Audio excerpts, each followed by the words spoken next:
Attention listeners, ahead are spoilers.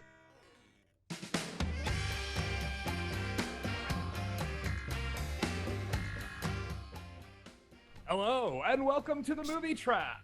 My name is Russell Carlson, and with me, as always, Chris Boroff. Hey, everybody. I don't remember any lines from the movie. No, real okay. And my other host, shawled host for the listeners, Zach Powers.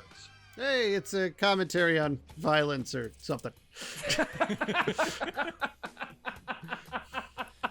On the Movie Trap, one of the hosts you just met picks a theme, and then each of us picks a movie based on that theme.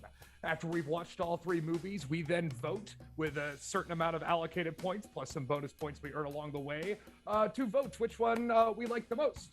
Whichever movie wins that vote, that host gets to pick the next theme. Long ago on the Movie Trap, I had won the Zach's theme of movies we did in high school, and I have chosen sports movies as our theme. And the movie we are watching today is 1977's Slapshot. Yes, we've done this before, way back film concussion days, but I don't care because this is a beloved cult movie for me, and I know that I didn't want to.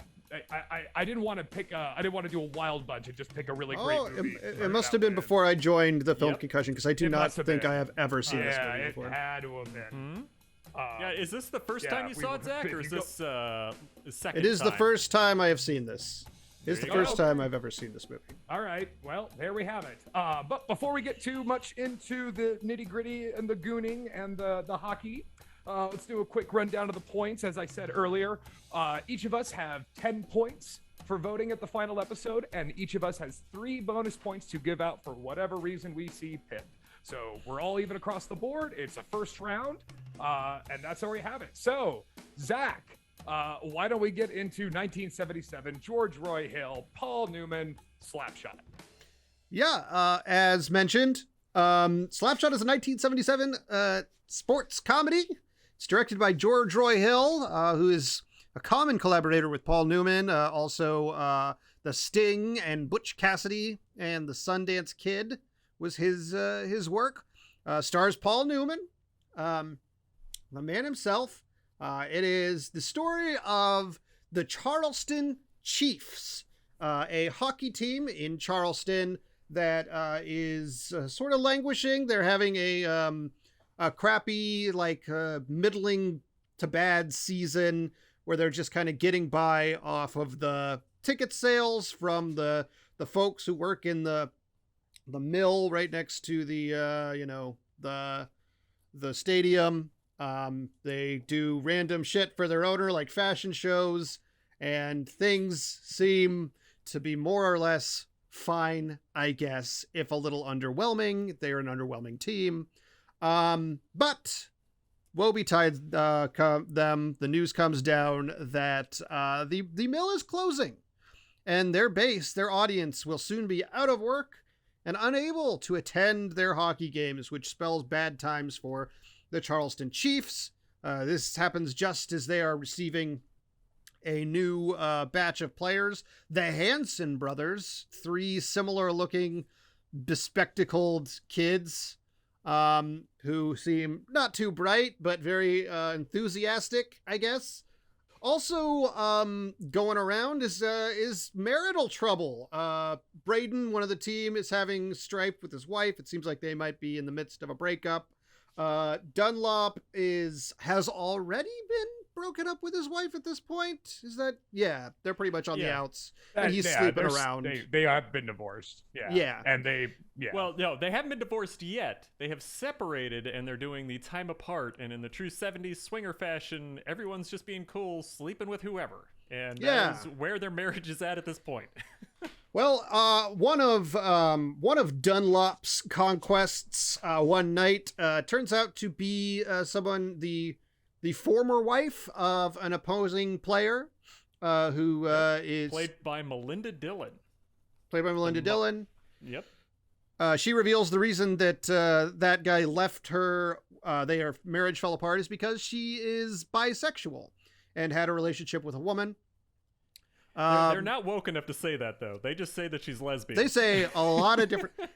they say lesbian if you're lucky. Yes. If you're very lucky, Yes. they say lesbian.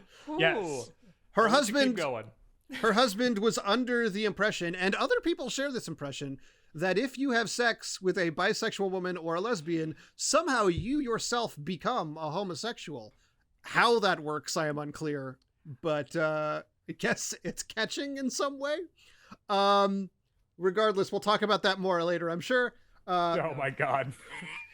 During we'll be their here all day with this fucking movie. soon they're playing a game against that particular guy who left this woman, and Dunlop brings it up on the ice, instigating a big fight. And in fact, he finds that the crowd is enamored of this big fight, and he sort of continues aggrieving other players at other matches, and soon lets the Hanson brothers, their new acquisitions on the ice, and finds they have a true skill for violence. And increasingly, their team becomes kind of a farce where the only thing that is drawing crowds is the guarantee that the Chiefs will get into hyper-violent brawls on the ice. And they become increasingly sort of intense, happening before the game. At one point, the Hanson brothers go so hard on, I believe it's an umpire or a referee, I should say. What am I saying? A referee. Referee. Sorry, momentary mix-up in my brain. That the cops. You can tell why I picked the sports themes, folks. Yeah, I don't Yep, know. we got a lot of ice umpires. It's okay. I would do the same thing. Yeah. Anyway, they go hard on a referee.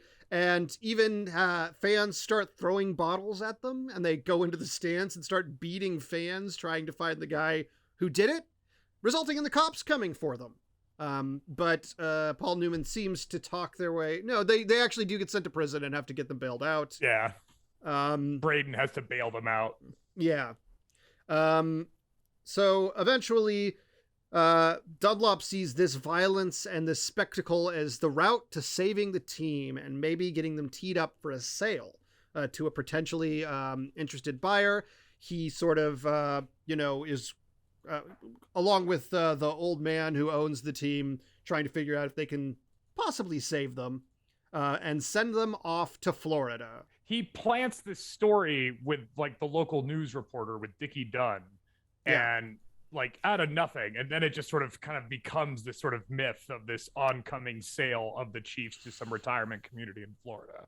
So he gets the eventually all the while Bryden's he's unhappy with this spectacle on the ice.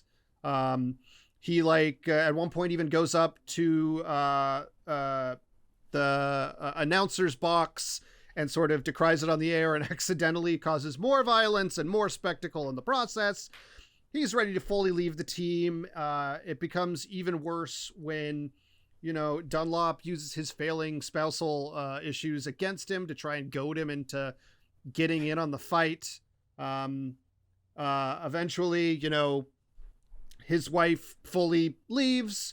Dunlop runs into his partner on the street and tries to convince her, like, he seemingly thinks this is going to be a big break for him and they can both together move to Florida. But it's very clear she is like, I'm leaving. I'm moving away. This relationship is quite finished. But nonetheless, Dunlop blackmails the old man into giving him the name of the proper owner of the team, using sexual blackmail, I guess. And then he goes and visits her. And she says... He specifically threatens to out the guy with a fake gay claim, which is the specific thing. He's going to say... He's going to announce that he's a cross-dresser or something in secret. Yeah. So Dunlop meets the actual owner, a woman named Anita McCambridge, who says, yes, there is some perspective in selling the team at this point. Their value has risen, but ultimately it'd be cheaper just to do a tax write-off and let the team fold. More profitable, anyway. So Dunlop is not happy with this. He tells her son is going to be gay and leaves.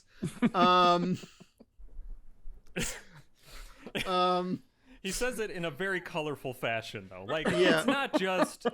Whenever you're saying this, Zach's being very polite and PC, and I appreciate so that because embarrassed for this we movie. live in a time period where we could be canceled for the things being said. However, yeah, they throw the kid possibly being gay at some point in the future out like it's a hand grenade as he's leaving the room. And it's a weird vibe. It's a real weird vibe with this movie. Dunlop tries to get Braden to come back. He goes to where he lives and kind of, Braden not wanting to see him, shouts that he's done with the violence thing, that he wants Braden to come back. Unclear if this works as they set off for the championship game. But once they arrive to face their main rivals, Syracuse, they discover that they have been replaced with a bunch of ringers. The most hyper-violent hockey players over the past several years. And true to his word, Dunlop convinces the team that instead of engaging with the fighting that is going to go down, the other team immediately going after them, they're going to try and play a clean game, which they attempt to do for a while as the other team beats the ever-loving crap out of them until Bryden shows up and goes out on the ice and just kind of begins to strip. And this enrages one of the Syracuse team members so much that he tries to get the referee to stop it. The referee is like, this whole thing's a farce. Why should I stop this? And the guy beats up the referee, causing that team to be disqualified and giving them the championship cup. And the team follows Bryden off the ice, carrying the cup. And finally, at the end, in a sort of celebratory parade, it's revealed that Dunlop has taken a job to be a player coach of a team in Minnesota, and he's going to try and bring the whole team with him. And that's more or less the story of Slapshot. Yeah. More or less. One thing to throw out, this is a stacked cast. However, Michael Ontkeen is the naked man at the end. He's the... Ed Braden. Best known from this and Twin Peaks. The only two things I know. Sheriff Harry Truman. Yep. Sheriff Harry Truman himself. So it's, I guess it's easier to jump into just like how problematic this movie is when it comes to the homophobia and the misogyny. And then towards the end, the not so subtle cultural appropriate racism, with the little scalps or whatever. Yeah, and it doesn't help. I mean, they are called the Chiefs from the beginning, so right there. Sure, but at least that, like, I don't know, they could be police chiefs. It's so there's a lot of that, and not just like it's foul language. Everybody talks like they're in a locker room most of the time. And I'll admit that early on, when they first introduced the bisexual woman, she is presented fairly sympathetically, and I'm like, okay, the language is outdated, but it doesn't seem like necessarily the sort of handling is. But as it goes on, there is no other point at which there is sympathetic handling of, it kind of abandons that. Pretty strange. It's also actors do a lot of work over their careers, but seeing Melinda Dillon, who is also, I believe, the kid's mom in Close Encounters of the Third Kind in that character role was a little bit surprising. Just because I forget how young everybody is in this. So, for instance, Lindsay Krause is in this. Favorite from our other, the space alien movie we watched, Communion.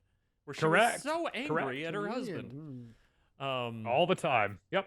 But yeah, Melinda Dillon, after this, generally plays very clean characters, clean-cut characters, not anything close to this edgy again. Even though this isn't really edgy, this is just a lady who happens to be gay, and that was mind-blowing for people at the time for some reason. Yeah, and at least I think Zach's right that like it kind of starts out that being like, okay, it's not necessarily that she's a bisexual, that's the thing. It's her husband's violent reaction to that fact. And that Paul Newman just sort of uses that against him. It could be worse. At least it's the guy who gets enraged who's the asshole here, right? But then as the movie goes on, it does make it very clear. No, they're just making jokes about it because they're easy jokes. That's the problem with this movie. And we'll that... say there's something to be said about this briefly that I don't know. There's this constant issue when talking about things of like this, of a time of judging a time the thing happened with the thing that was always wrong. Like you'll run into this when you talk about, say, early America and like some of the things that happened then and the norms of the time versus the fact that this was clearly a wrong thing. And you know, what have you. And this is an interesting case, I think, because by this time, well before this movie was made, in fact, like in 1968, 1960s, Paul Newman was very, very vocally a supporter of gay rights. Like he openly was like, I support gay rights. I support the right to get married. He said, quote, I'm not a closet supporter. From the time I was a kid, I have never been able to understand attacks upon the gay community. There are so many qualities that make up a human being. By the time I get through all the things I really admire about people, what they do with their private parts is so low on the list that it is irrelevant. So he's pretty, for the 1960s, even for now, that's pretty resounding. Sure. And so he did take this script and he did take these things. So it's difficult to say how the aspect of time changing plays on this. Well, it's a problem because in a lot of this stuff, people at the time, I don't think connected their language with how people were treated. Yes, so I think that might be like, true. well, just take a joke. These guys are just salt of the earth hockey players. And it's like, well, true. However, you're also got a whole gaggle of people watching these hockey players, and a lot of them are thinking this is cool, and they're now using those terms and things like that. And a couple of the more, I mean, and Dunlop is kind of a dick, so that's part of it. He's a con man. I mean, yeah. Like this is the Paul Newman is one of my favorite actors, not just for him as a human being, because he was very, enlightened and, proud, enemies of Richard Nixon and what have you. But what he did have a type of character he enjoyed playing, and that's usually unscrupulous people. Like, sure. It's usually his forte, and it's what he is drawn to as an actor. And it's interesting. Yeah, this is such a, and I think it's almost easier for that character to read in like a drama, right? Like in The Hustler or something, if this guy's an asshole, it's like, this is a drama. We're not supposed to be laughing at the things this guy says or does necessarily. We're supposed to think they're horrible. We are, I think, maybe supposed to be laughing when he blackmails that guy, being like, remember when I saw you cross-dressing? That could come out. Strother Martin is playing it for the joke. I mean, Strother Martin is leaning into the joke, which, again, I've got to shout out Strother Martin, dude. That guy is one of the greatest American character actors of all time. I love that man. He's great. He's worked with Paul Newman a bunch of times because he was in, one of his most famous roles is Cool Hand Luke, and he has one of the most famous scenes in that famous movie. But yeah, Strother Martin's been a staple of Western, like he was in Man Who Shot Liberty. I love Strother Martin, but in this movie, he's great because he's working with, like, it's just one-on-one with him and Newman. And so, like, they're very comfortable with each other. Newman's such a giving performer, and it should be said too that this movie was not really Hollywood, and nor were there a lot of Hollywood actors in this, other than but most of the characters you meet are not necessarily actors. And that's why I think Paul Newman always liked this movie, is because I think he liked being around like hockey players, and it made him sort of like draw out a better performance and sort of like get into it more. I think that's why he enjoyed hanging around. It was shot in Pennsylvania, so like it's and for the most part, the characters that they are in the movie were the characters that Nancy Dowd, the writer, kind of based him off of, because originally this whole movie started out as a documentary almost. Nancy Dowd had just moved back to some reason because she grew up here, and her brother was a hockey player who played for the Jonestown Jets. Now, Jonestown is where they're all shooting. Johnstown, excuse me, where they're all shooting this stuff. And the Jets were the team that the Chiefs were not Jonestown, Jesus. Guyana. Anyway, so the team was about to fold, and this was sort of like Nancy Dowd was around with like a tape recorder, basically driving around in the bus with a bunch of these guys and got really close with them. And George Roy Hill kind of said, oh, well, this is kind of a good screenplay. Why don't we just make it into a fun comedy? And that's what you see today. But even her brother, Ned Dowd, is Ogie Oglethorpe. I mean, and the Carlson brothers were famous for their antics on the ice. Like a lot of this was kind of how it was, you know? So, I mean, this is why I can't really, the reason I'm not giving it a pass as far as the misogyny and the homophobia and all that jazz. But if you don't think your favorite athlete talks this way or acts this way, I've got some really bad news for you. Joke's on you, Russell. I don't have a favorite athlete. Yeah, I know. Wow. That's fair. Yeah. Actually, now that you you know said what? Some of that, the athlete I like the most is probably the only reason I like athletes is for their non-athletic stuff. So it might be Colin Kaepernick, who probably doesn't. Here, I thought you were going to come out as a strong Roy Cohn fan. Or Roy Cohn, Roy the Cohn. Ron Cohn. Oh, okay. Roy Cohn was Roy Cohn was a political fixer. Ty Cobb. Hey, but the difference between Ty Cobb and Roy Cohn is not that different. They're pretty close in terms of. Anyway, so what I want to say is trickster hero. That's what dawned on me about our boy Newman in this. He plays the trickster hero, and it's sort of funny because he keeps doing things that you don't expect. However, the movie's really loose in its like weird 70s vibe, so it doesn't feel like there's a strong like through line to scenes. It's just kind of like people show up and shit just happens, and people are talking and things are occurring, and you meet the brothers, and then it has that weird Robert Altman thing where everybody's talking at once. When you walk into a room, you're like, I don't know what anyone's saying. I don't know why you're saying it at the same time. To and the point everybody's that just talking. there were multiple times when I was watching this movie where it took me a minute to realize we were in a new scene. Like, because the cuts are so abrupt and you're just like in a new, like when they go to the fashion show, I was like, oh, is this like happening nearby? What is this? And then it's like, oh, this is later. The game is just over and this is later. And that happened a couple other times where I didn't realize shots were like a different scene until like 5 to 10 seconds later. Yeah, and that's I think the even stranger part about this movie, even though it's not really, it's more of a cult movie than anything else as far as like its success and legacy. But the pedigree on this movie is pretty remarkable. George Roy Hill, Paul Newman, Strother Martin, of course, but Dee Dee Allen, the great Dee Dee Allen's the one who edited this movie. You know, She must have had her work cut out for her. Yeah, no, well, and that's why I think they kind of shot it. I think this was meant to kind of be shot like kind of a documentary almost, but boy, there's a lot of stylized dolly shots on the ice, and that's I appreciate that movie. That's why this movie has such a legacy in hockey culture. And I don't know, I can kind of guess why. Part of it, because when it came out, most of the hockey world was kind of derided this movie because they didn't like that's that minor league brawling shit. We don't do that in the NHL, puff, puff, puff, which is complete bullshit, because at the same time you had the Philadelphia Flyers. I mean, Mike Milbury is literally famous for going into the stands and beating a Rangers fan with his own shoe. And he gets a job on NBC back when they had the hockey. So like, man, that Mike, he's such a goon. Take that guy off the ice.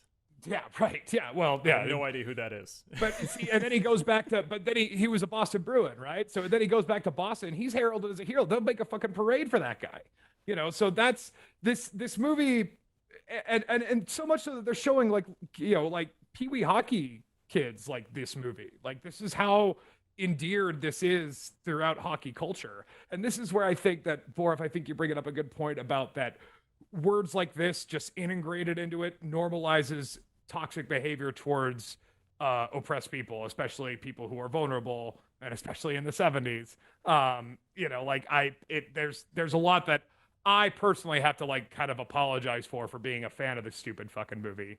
Part of it is just because I myself am a hockey fan. Part of it is just because of Paul Newman. But there's almost like a punch card when you're a hockey fan that well, have you seen Slapshot? And, then they go from there. And I remember when I first watched this, when I first became a true blue hockey fan when the Avs won the cup back in 2001, And there is a lot that has to be apologized for this movie. So that's mainly what I wanted to bring up. That like hockey culture is better to not worship this movie as much as it does. But that being said, there is a lot to like about this movie if you're a hockey fan, because again, it's still permeated throughout. The Toronto Maple Leafs still play that song when they win a game, and that's the most hockey club of all hockey clubs. Which song? The song. It's all right. And it's I gotcha. That song. Yeah, it's so associated with hockey that like, and it's because of this fucking movie. It's weird. It's just weird how it's lasted beyond more than 20 years. It's crazy. I mean, with a hockey movie like this, is it, how far from reality is it? Because I went to one hockey game at one time and the guys fought. And the only other two, I'm going to say hockey movies that I have to reference are like, Goon, which we chatted about off air, and The Cutting Edge. The one with DB Sweeney and Moira Kelly, where DB Sweeney is the hockey player, and he learns how to figure skate. That's all I know about that. And that was almost going to be my pick for a sports movie until I got a really good one. So count yourselves lucky. Okay, good. I'm glad for that. And I think that's another reason why it's endured so long, is because the list of hockey movies is not long, and the list of good hockey movies is even shorter. So that's why another reason why I think this movie's just lasted as long as it does, because of lack of options. Possibly the only hockey movie I've ever seen is The Mighty Ducks. In fact, I've probably seen the 3 Mighty Ducks. I think I've seen all 3 of them as a child. And I think that's it. I think those are the only hockey movies I've literally ever seen. What are good hockey movies? Because there's this one, Mighty Ducks, Goon. I like Goon's a good one. Goon is kind of the spiritual success. Well, I mean, there's hockey in it. That's like there's hockey in Running Man. Doesn't make it a hockey movie. But like I think Miracle's probably a good one with Kurt Russell, the Miracle on Ice story, the Disney movie. Although they Disney-fied Herb Brooks's language for sure, because he's talked like Paul Newman in this movie. That's how that guy talked. That's how you put a microphone on any professional athlete, they're going to talk like this. They're going to say fuck after every word. That's what they do. That's just how they are. And that's why it's remarkable to me that like we put these athletes up on these like moral standings and like role models to kids and shit. And why do we do that? Well, why? I could give 2 shits if somebody says fuck a lot. Like, who cares? I don't care either. I think the casual homophobia is a sticking point for me, but you know, like if somebody says fuck every 3rd word, I could care less. I don't. Right. Yeah. You know, I kind of wonder how those played at the time, to be honest, too, because I'm wondering like when people saw this, like with the movie Bad News Bears, sort of the gag with that was that you had children using really foul language. Sure. I'm wondering in this one, there's so much odd foul language used that's usually in a shocking fashion, like when Paul Newman's talking to the real owner and he says something really rude to her on his way out the door, and you're like, oh my god, he's totally bucking the system, he's a wild man. I kind of wonder if people at the time were picking up on how offensive what was being said was, and that was part of the gag for them, or if they were just like, this is fine, this is just normal for us. I don't know. I mean, because I think if this movie is going to say it, I don't think it's necessarily condemning that worldview. I think it's mainly punching down for a joke. I think if they're trying to antagonize you with sort of like reverse psychology, it's with violence.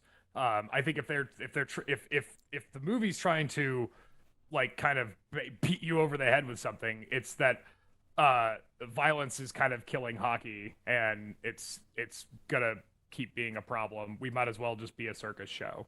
And I think that's the point of the movie, and it's not very subtle about it. I don't think there's a lot of, you can't, because the characters themselves outside of Newman aren't, even Ned Braden, there's not a lot of depth to these characters. You don't really get, there's not a lot of like motivation behind them out of that and just being hockey. There's a little bit with Ned Braden with his wife and stuff, but you don't really get what the actual problem between the two of them is, other than that she doesn't want to fucking be in that town anymore.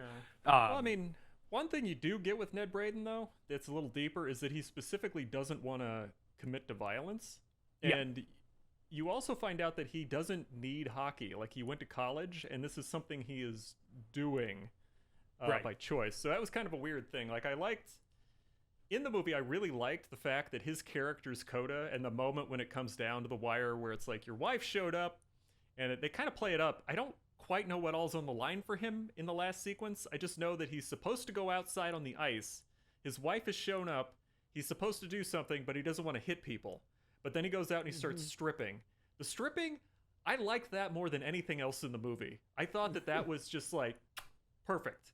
Because it was a movie that's like so decked in homophobia, to have one guy just go out and be like, you know what? I'm just going to get naked on the ice and I'm going to make y'all deal with it. And he just dances around. He does a full strip tease. It is, he is owning it, I would say. It's not something where it's like, oh, I'm afraid that people will think that I'm gay or that people will feel that I'm emasculated. He just goes out there, gets bare-assed, dances around on the ice, and then wins the whole game, basically, by just breaking the rules in a very strange fashion. Non-violently. That was the thing. It was like the character saw what he had, figured out what to do, and then figured out a solution that just happened to be get naked on the ice.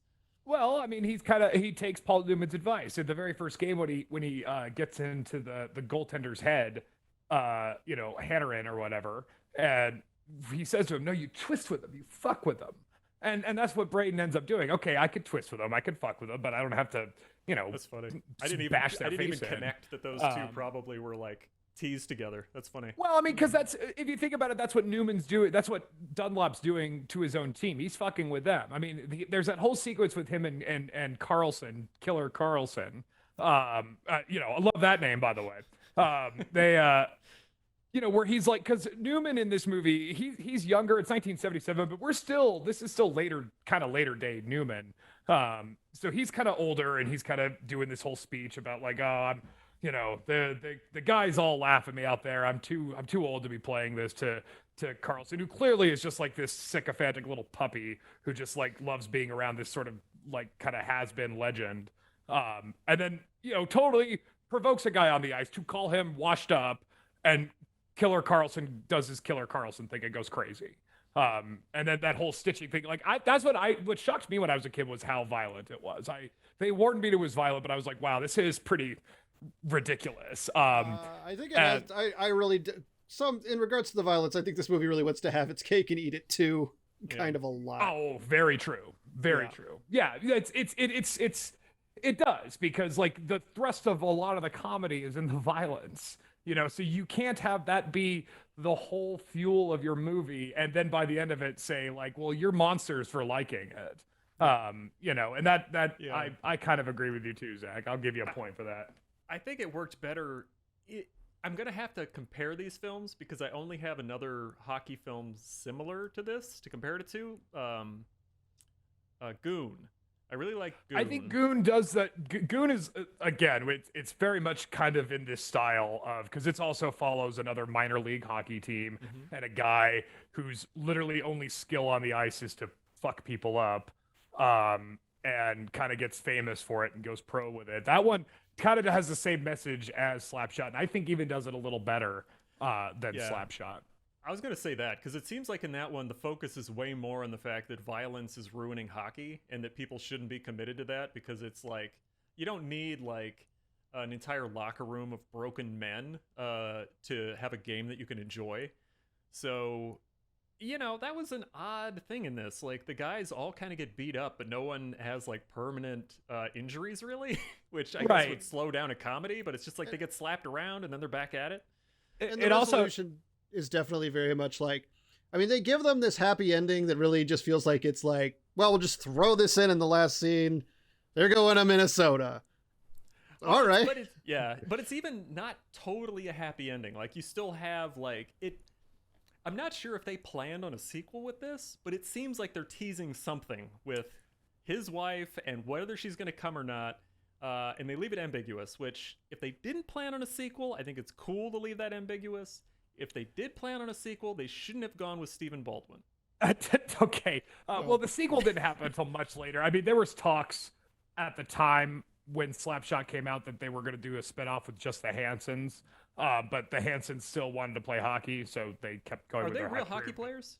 They were.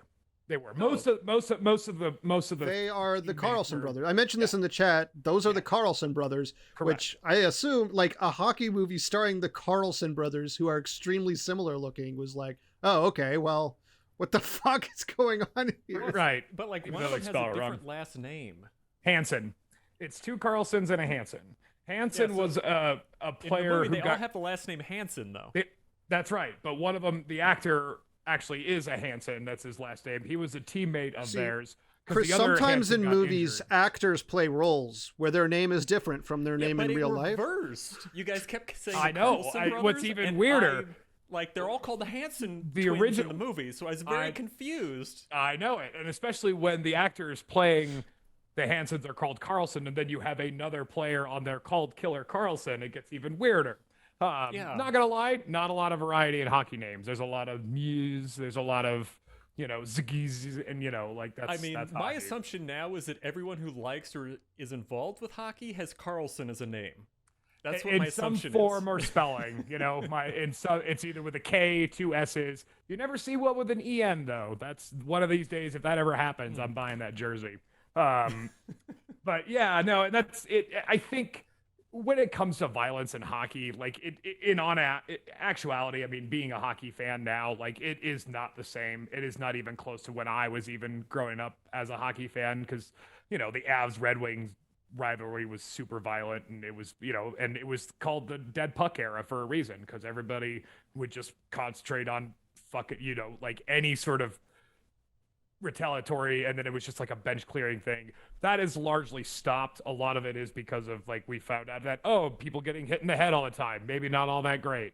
Like that's it's become more of a speed skill game, which is, I love it. I wish probably it fair better. wind, but it is better, but it's still, I mean, it's still a physical game, but it's not near, the violence isn't nearly what it was even in the 90s, even in the late 90s, early 2000s, because once the lockout happened, everything kind of changed. And again, now it is much more. I think sports in general has changed from this era, from the 70s in general. I mean, like, guys drinking and smoking in between periods or intermission breaks was not that uncommon, even on the professional level. You wouldn't see that now. Because they'd be like, you're gonna be fucking burnt by the time we have to get back on the ice. What the hell is wrong with you? But that was how it was for a long time. So You mentioned lockout, which I'm not familiar with, but I do remember in college there was some issue where they went cold. They went dark Canceled for like a whole year 'cause season. someone got beat canceled real the whole bad. season. Canceled the whole No, season. oh no. They just canceled a whole season because they didn't want to pay players, and it was a lockout and stupid. Oh, so that's happens not a lot anything with to do with hockey. violence. For some reason at the time, I just No, remember you no. screaming, "That guy's a goon," and you flipped a chair. Okay, I know That's which my one you're memory talking from about. college I of you will watching hockey. very, very quickly. This was okay. Very, very quickly. We were at Colorado Avalanche, who's my favorite hockey team. We're playing the Vancouver Canucks. It was a postseason game.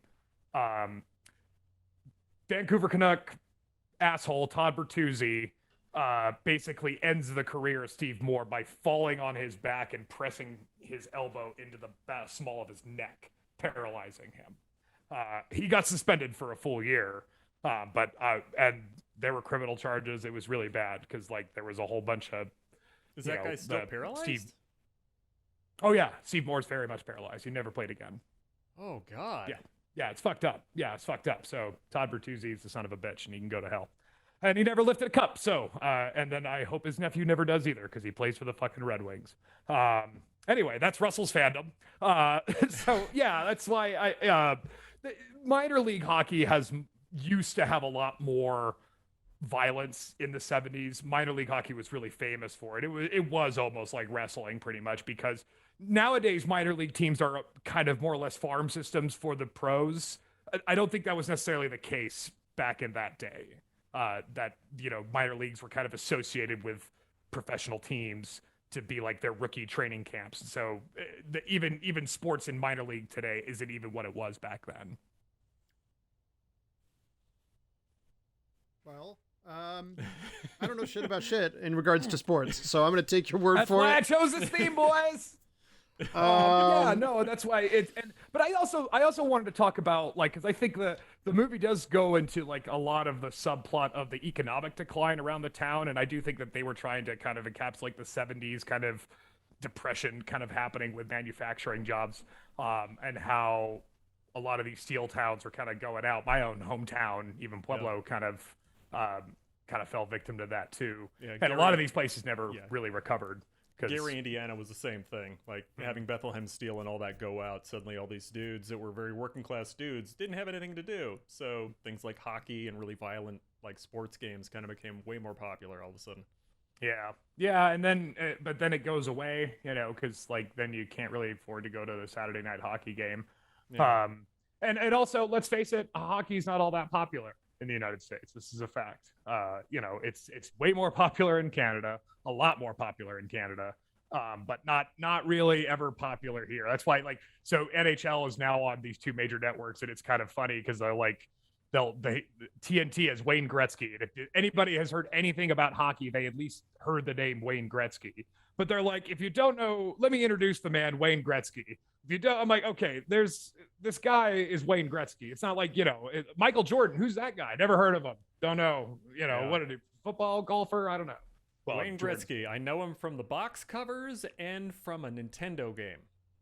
Yep. Did you remember that cartoon with it was like Gretzky and Jordan and Bo Jackson? No memory. That happened. But yeah, that's why I think that part of this legacy and to hockey culture is that there's just not that many. It's a small menu to pick from. So yeah, how many of these actors were actually hockey players? Because I know there's a good number of them. It's a pretty stacked cast for like character actors, and like Brad Sullivan is in this, who's a character actor that I absolutely love. He plays a pervert in this. He usually is just in the background playing like a straight-laced dude. In this, he's a straight-up pervert. It's pretty great. But I noticed E.G. a lot Marshall of the actors... is Dickie Dunn, legendary character actor. Yeah. But like, was the French guy really an actor? Yep. Or was he? Nope. Okay. He was a hockey player. Okay. Yep. I noticed a lot of them were raw performances. It felt very like neo-realist, I'll say, because it was just they used a lot of who non-actors. seemed like the part. They used a lot. George Roy Hill, shocker, didn't know that much about hockey. So part of and even so, he was having a hard time finding actors who could skate.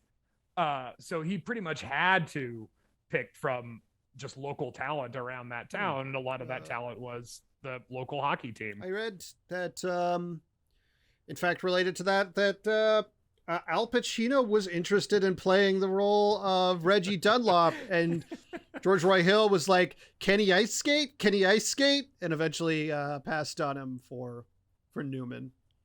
I think a better choice going with Newman. Newman, for one, he loves hockey. He played it when he was younger, apparently, so he could skate. So he had the appropriate age too. True, and if I'm honest, I think he's a better actor for this role than Pacino would be. Pacino's too high strung to kind of be like a smooth talking con man that you kind of need Dunlop to be. He's too high strung, and I think even age wise, I think 77 Pacino. I think he's quite a bit younger, right? Yeah, that's cruising era Pacino. Yeah, right. Yeah, exactly. Young, handsome man era Pacino. Like he's a dude you could believe would still be playing hockey, not about to retire.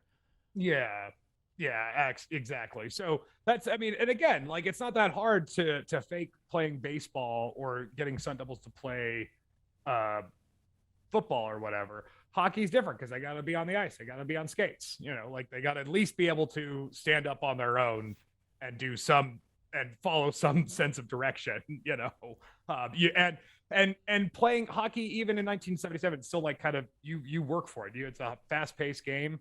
Not as fast-paced as it is today because back then they might as well just use sticks and pine cones and shit. Because they didn't even wear helmets. It's ridiculous. Yeah, that was surprising. A couple scenes where people just getting slammed and no one has a helmet on, and I'm like, "Ooh, you are gonna have a brain injury, sir." Yeah, that to my point. Again, it's a rule now in the NHL. If your helmet's off, you're off the ice. You have to leave the ice. If your helmet comes off for any reason, you have to leave the ice. Now, funny how fighting still happens. Anyway, So it's just the movie has endured because of that, despite its very problematic legacy of not just the homophobia, the misogyny, but indeed the violence. But again, Paul Newman rules. So it's, how do you guys feel about this movie if it was remade? Like, what would you guys have the initial gut response if someone tried to remake this? Why? I don't know. I guess I would. I probably would be like, I don't know that I'd have much of a response, to be honest. Like, I don't know if I'd particularly care. Okay. I probably wouldn't see it. I wouldn't see it unless it got really good reviews. Yeah, like like Goon, they made a sequel to it. I didn't go see it because, like, why? You don't have to, make another hockey movie. Good luck. But like, do that by all means. And that's the thing, like, because most of the time, like, part of the reason why hockey, I don't believe, is really caught on in the United States, unlike other sports, is that whenever you listen to any of these athletes talk, they're really boring. They're really, like, Wayne Gretzky. Like, there's a video clip of him on YouTube trying to say one line 40 times, and it's Bo knows hockey. That's the only line he has to say, and he can't fucking do it. Like, it's just, it's hard to get any personality out of it. So that's why this movie kind of endures, at least for hockey fans, because, like, it's kind of peeling back that layer of, like, kind of savvy PR protectionism and kind of, oh wait, they're just normal shit talking guys gambling on a bus, drinking and halftime or whatever. Look at me. Yeah. Halftime in hockey. The bus thing concerned me the whole movie long. I was expecting a crash. I was expecting everyone to just die. Oh, there's a few other, So I didn't mention there's a lot of groupies that follow him around that they're always, like, getting involved with. Whatever, that's fine. Whatever. Booster Club, yeah. The weird thing is they get these fans. They get an increasing number of fans. At least one of the fans, who appears, I think, a couple of times, is, like, fully a Nazi. Yeah, there's just a guy. I ask you guys about that. That was actually the first time I caught that, because I actually watched this with Sarah because Sarah loves Paul Newman too, and she's seen it before. But Sarah's the one who caught that. I had never actually caught that beforehand. That is actually not that's their fucking bus driver who's wearing that helmet. It's he's not. It's not just a helmet. He's got a swastika on his shirt. He's got the SS thing on his helmet. SS fucking helmet on. Yeah, right. Yeah. It's weird. It's the same guy. He's the one who's, like, hammering the bus, making it look mean. To make it look mean. So did he just think that looking like a Nazi made him look mean as opposed to just hateful? I guess, if you definitely see a guy driving it, you think, well, they're the bad guys, So that's it's. I kind of watch it. Well, it's just them hyping up that villainy to, epic proportions. I mean, it's very. I guess it makes tasteless, sense. but... In the 80s, you would see, like, Nazi arm patches on punk kids to just upset people. Sid Vicious wore a swastika more than a few times. I think there were some bikers that were seen and shown in the stands at one point that I think had a few Nazi symbols going on. Mm-hmm. Yeah, the idea that they have the Hells Angels as boosters now is a little strange. Yeah, right. They're playing security guard for the Rolling Stones. Yeah, that's why I think that, for me to have, like, a movie like this that is so, the jokes are meant to be so exacerbated and the language is so bad, and that throwing in that kind of Nazi paraphernalia, I felt like was pretty hammy and just pretty, like, hacky, and I there's watching this movie, the more I watch it, the less I like it, just because of how fucking knuckle-draggingly stupid it is. It's amazing to me this was written by a woman. I'm gonna say that, because if I just seen the movie, like, homophobia, a less than stellar view of women's sexuality, a less than stellar view of women's agency with their bodies and their sexuality to not be defined by their husband as being a viable person or not. There's a lot of weirdness with this. This lady also wrote Coming Home, which is very depressing.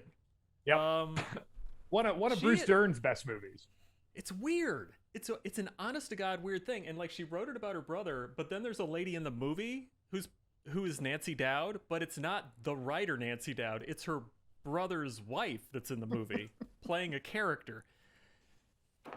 A lot of Susie Kurtz choices. is one of the wives too. I thought I was fucking. I was first catch I caught the last credits. Like Susie Kurtz was. Oh, that's right. It is fucking Susie Kurtz. Fucking weird. I mean, the movie's stacked. It's got like Emmett Walsh in the movie. They got Dooley playing a part. There's like any random. It's almost like they went to it and they're like, we're gonna have a bunch of hammy, like casual actors that don't know how to act, who are all hockey players. So to make them look good, we're going to stick a bunch of quality actors in the movie next to them so that when the quality actor says something with, like, conviction, it's fine to have random Yahoo yelling some crazy shit in the background because you're like, he's just a hockey player. He doesn't matter. He's a nutty Yahoo in the background. I mean, not for nothing, part of the reason why Michael Ontekeen got the part of Ned Braden is because he used to play hockey in college. Like that's like George Roy Hill's metric for casting was very specific. If you can skate, you're on. Yeah, it's either you can skate or you're a critically acclaimed actor. The only two options to be in this movie. And that's why I think this movie would have suffered greatly if they did not cast Paul Newman as Reggie Dunlop. It would have suffered greatly because part of surrounding a whole team of non-actors and surrounding them with quality actors to kind of make up for it. You need somebody who's giving as Paul Newman. You need somebody who's, normal people can like look up to and who's not going to be a dick to them. I just can't picture Al Pacino not being a diva. Yeah, I mean, Paul Newman's always been kind of like the working class hero to a lot of people. Like, I think ever since for his whole career, like every part he famously a mensch. Yeah, the only thing in this movie that kind of pulled me out of it is I couldn't handle him drinking Schmitz. I was like, why doesn't he have a Coors? I know for a fact this man loves Coors Banquet. It's outstanding and upsetting that he's drinking a Schmitz. When you're out of Schlitz, you're out of beer, sir. There's a couple. Definitely the thing that took me out in regards to Paul Newman. I mentioned this, I think, briefly to you guys. There's a scene where one of the French Canadian guy, like they're at a bar. There's a woman over there, and Paul Newman's like, "You think I can pick up that woman?" And the guy's like, "Oh, she won't even look at your face." And it's like, he's fucking Paul Newman, my man. That's right. What are you talking about? What are you saying? This is the dumbest bet I've ever seen. It's fucking Paul Newman. She's gonna see your blue eyes and she's gonna go, gross, fuck off. Yeah, no. Yeah. God.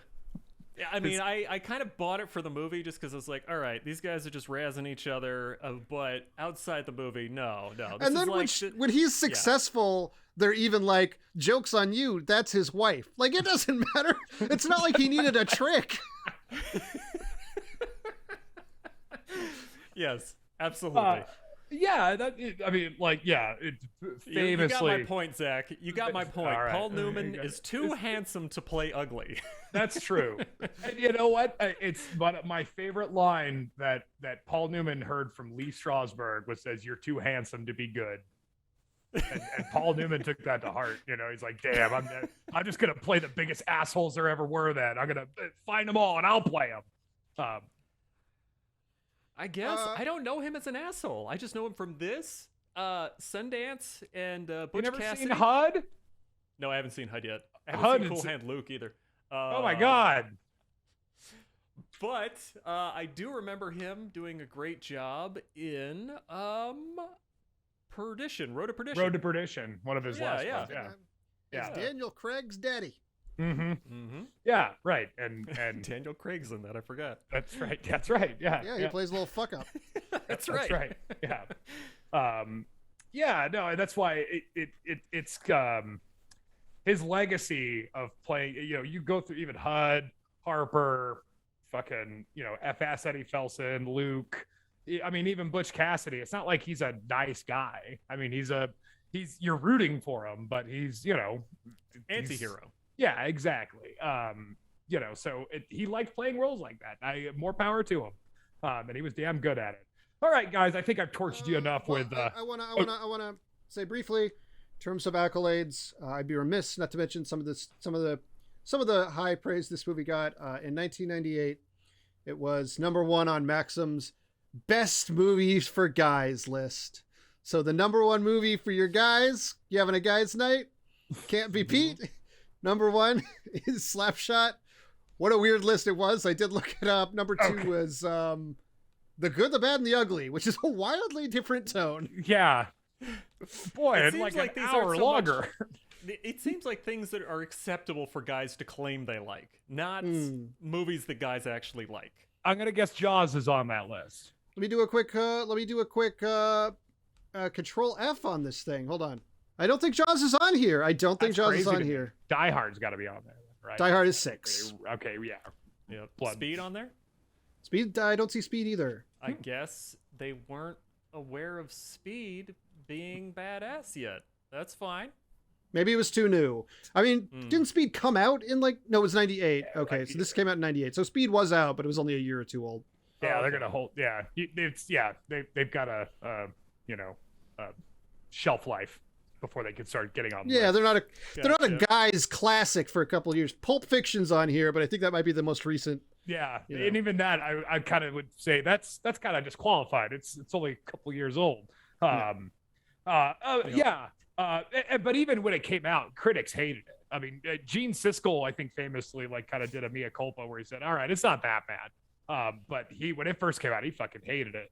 But then he watched it again. Slapshot? Apparently, he hated it, and then he watched it again and said, I changed my mind. It is kind of funny.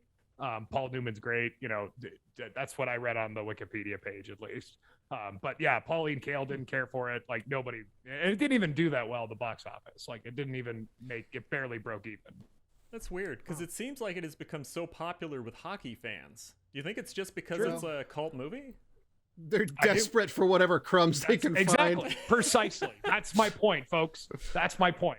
So yes, please, if some other director could get a decent fucking hockey movie, we get a Rocky for horror movie for hockey movies, that would be great. But the thing about hockey is that it's not really that kind of game. It's not really that kind of story. Baseball's the best about it because it's literally one guy versus one guy every time. I think baseball's very cinematic. I think it translates the best to cinema. Boxing is probably boxing and baseball, I would say, are the best sports to translate into, and racing too. You could do any racing thing, and that'll be okay too. Yeah, you have a lot of hockey's a different game, movies, too, but not so much hockey. Yeah. Sure. Yeah, but I still think football, just because of the way the game is played, it's faster, it's harder to convey some of the action. I think that there's this, I don't know. There's a video essayist named Patrick Willems who has a whole video essay about why he believes baseball is by far the best cinematic sport and the reasons for it. And it's quite well argued. If you have a little time to look into it, I would recommend it. I think it's just by the nature of the game itself. It's the easiest. And in fact, it might be relevant at some point in the future. Right. Cool. Yeah, and that's, again, I think because hockey itself is such a niche market in the United States, and Slapshot kind of reflects that kind of us against the world sort of mentality. So that's why I think it's really kind of latched on in the whole time. I'll go ahead. I'll just wrap up on my final thoughts because I'll go on and on about this stupid fucking movie because I love it, but I don't make any apologies for it. I can't. I'm not in the business of defending this movie because I can't defend it. But I love it because it's stupid and Paul Newman's great and I'm a big fan of hockey. The hockey parts of the movie are quite fun and thrilling for 1977. Even though you could tell it's just a guy skating backwards, it still conveys that kind of you're in the action, and it's cool and fun. You've got to give credit to George Roy Hill for corralling enough of a main actor in Paul Newman, but then the side characters of Strother Martin to kind of elevate the non-actors in it. Because George Roy Hill he's never really done a movie like this before or since, and it's kind of even a step down for him considering this is kind of right after Butch Cassidy and The Sting and stuff, it's just kind of a weird movie in his filmography because I've never seen him come close to doing anything like this. So Yeah, you know, I kind of picked this movie as more or less a lark on me just because it was easier. I think in retrospect, I probably would have gone with Goon or I don't know, some other movie, maybe Youngblood, just because I've never seen it with Keanu Reeves. But I gotta go with this because we haven't watched a Paul Newman movie yet, and he's awesome. So if you walk away with nothing from this podcast, Paul Newman is awesome. All right. Well, I'll go ahead and jump into the ice myself, I guess. I don't know if you jump into it, but basically, I thought this was fine. It's not different from what I remembered the first time we watched it. I was surprised by suddenly realizing just how much homophobia was in it, but you know, it still had scenes in it that I kind of remember being impressed by years ago when we watched this, like the fact that before you realize why Paul Newman is doing his gross thing with sleeping with the guy's wife and then throwing it at him like a grenade during the game, for that brief period of time when you're just like, oh, he's cool with the fact that this lady is somewhat more libertine in the 70s, I appreciated that without it being an immediate, oh my god, you're a freak. That said, parts of this movie really don't age too well. I appreciate it for what it was at the time. I don't know if I'll watch this again. Yeah, this is my number one guys movie of all time. Okay. I thought it was just things. It was a fine watching experience. Like, there's some moments that were funny. I like the jokes that were like the part where the referee starts yelling at him before the game starts, and he's like, "I'm listening to the I'm fucking trying to song." listen to a fucking Like, song. that's a decent joke. That's a pretty good joke. And Paul Newman is always very charismatic, like eternally so. That said, yeah, there's a lot of homophobia in here, and also I don't give a shit about hockey, so like I'm just not gonna have that, like, like, finally a movie for me. Like, it ain't for me. ain't for me. So I don't know. I don't think it was okay to watch. I probably won't watch it again either. Unless in 10 years we have another podcast and Russell's like, let's watch Slapshot again. Yeah, it'll go from being Film Concussion to Movie Trap to movie Old Folks Home. That's right. Yeah, I'll get more familiar with Reggie's struggles real quickly. Oh god, yeah, he's closer to my age than anybody else in the movie. Oh man, oh Jesus, yeah. All right, well that was fun, and kind of funny. It's got some funny moments, I guess, like the whole. But yeah, it's less funny than I remember it being. Anyhow, before we get into our next adventure, or shall we say a period, or whatever, inning, or quarter, or whatever, Round. I don't know. Yeah, round. I'm trying to name all the sports I can. So quick rundown of the points. Chris Boroff, you have 2 bonus points for giving out and 10 points for final voting. I have 2 points for bonus points and 10 points for final voting. Zach, you have all 3 of your bonus points, but you now have 12 points for final voting. One stingy during the first episode of a round. Right, yeah. But you still managed to put them away because you got a point with me because making the point about how this movie wanting to have it both ways, about critiquing violence while shoving it in your face, and then from Chris for noticing how handsome Paul Newman is. It's a solid thing to give Zach, someone a point for.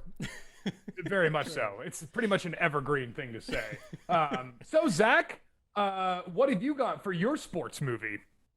Yeah, so my choice is going... one of the classic things I also always do is picks that I have never seen. I like to pick movies that I have never experienced. Every once in a while, I'll pick a favorite or something that just speaks to me for whatever reason. This is gonna be another blind one for me. It's almost the movie I picked for our like famous movies you haven't seen before round. Like, it came pretty close to being my choice for that. But I'm glad I saved it because it works perfectly here, and I don't have a lot of sports movies that I'm interested in, to be honest with you. So it is going to be A League of Their Own. I already had it written down. I kind of figured. Long-time listeners would probably pick up on that clue. Yeah, it is a good pick. much less problematic. Slapshot. It has its own quirks. We can get into it, though. It does have its own quirks. Oh, sure. There are some toxic work environment issues that occur in that film. For sure, but it's so lovable. Yeah, well, I mean, honestly, that's why I picked the sports theme, guys, because I know you guys are just sports fanatics and just can't get enough of sports. So that's why I picked the theme. Yeah, I'm wearing a sports shirt today just for that. I'm wearing. This is a shout out to the Puck Podcast. I've been listening for a decade. Yeah, during the Halloween episodes, I had a different horror movie shirt, and now I'm wearing a Stephen King shirt again. Yep, so here we are. Right. Well, I'm wearing my Mandy shirt, which I think was for whatever sports team he was into in that movie, because it's a baseball shirt, and I'm assuming this can't possibly just be a random shirt. I'm gonna guess, based off the shirt, for the listeners at home, that they were called the Zebras. Bingo. Great. Perfect. All righty. Well, this has been fun. Join us next time for Zach's pick of A League of Their Own. And thanks for listening. And a big shout out, if you've noticed, we have some new logos. Big shout out to Josh Hollis for coming up with this very cool new logo for us. We're beyond just the basic type font. We're elevating slowly. Thank you, Josh. Yeah, we big shout now out have to him. something that looks great, as opposed to what I made, which just looked present. That's right. It was certainly there. So yeah, big shout out to him.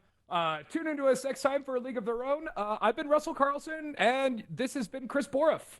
I hate it. Turn it off. This has been Zach Powers. A slur. There you go. All right. Old time hockey. Eddie Shore. Piss on Eddie Shore. All right. And join us next time. And as we always say here on the Movie Trap, Diane Ladd is too young to play Chevy Chase's mom. It's the Movie Trap promise. Stop that! That's disgusting! I protest! Protest my ad! Oh, I'm certainly glad Mrs. Carr isn't here tonight, because this is a certainly a lascivious display